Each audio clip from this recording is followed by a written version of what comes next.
আল্লাহ নবী সাল্লাল্লাহু আলাইহি সাল্লামের সামনে একদিন সাহাবীরা বলছে, ইয়া রাসূলুল্লাহ, অমুক একজন মুসলমান যে সারা রাত ঘুমিয়ে থাকে, সারা রাত ঘুমিয়ে থাকে ভোর পর্যন্ত। আল্লাহ নবী সাল্লাল্লাহু আলাইহি সাল্লাম বলেন, কথাটা খেয়াল করেন, ওই লোক ফজরের নামাজ পড়ে কিন্তু তাহাজ্জুদ পড়ে না। রাত্রিকালীন ফজরের নামাজ পড়ে, নবীর জামানার মুসলমান ফজরের নামাজ না পড়ে থাকে কেন? কথা বুঝেন না এমনি? এবং এটা উল্লেখ করছে ওই হাদিসটা বাবু সালাতিল লাইল, তাহাজ্জুদের বাবে। এজন্য বোঝা গেছে যে তাহাজ্জুদ পড়ে না কিন্তু ফজর পড়ে, সারা রাত ঘুমায় থাকে, তাহাজ্জুদ মোটেই পড়ে না।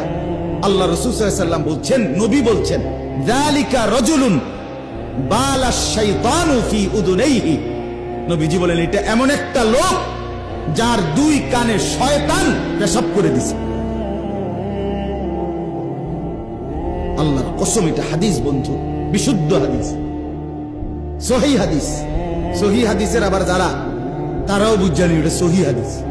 কিছু তো ওর আছে অতি উৎসাহী,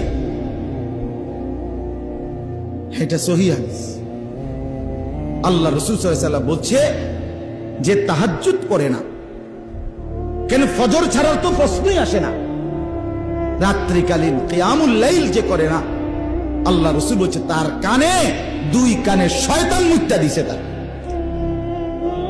এবার তোমরা যারা বলো ভাইয়া দিনের পর দিন তোমরা যারা ফজরের নামাজ পড়ো না, তোমরা এক নম্বরে রাসূলের ভাষায় খবিস, দুই নম্বরে তোমাকে কানে নিচে তো তোমার প্যান্টে তুমি মুত লাগাইয়া রাখছো, আর উর্ফে দিয়ে শয়তান মুত্তা দিছে তোমার উর্ফে। তার মানে তোমার মাথার থেকে পাও পর্যন্ত পুরা শরীরে ফেসাব ছাড়া, দুর্গন্ধ ছাড়া আর কিচ্ছু নেই। শয়তান মুতছে তোমার কানে, শয়তান। যদি লজ্জা থাকে, হায়া থাকে, যদি ন্যূনতম অনুভূতি থাকে, কমন সেন্স থাকে, তা আল্লাহরে সেজদা দিও। আমি তোমার কাছে আমারে 10টা টিয়া দাও এটা কইছি না, আমারে এক কাপ বন, একটা বন খাবা ওইটা বলি নাই। তোমার কাছে আমি দুনিয়া চাই না, তোমার আখিরাত মনে করাই।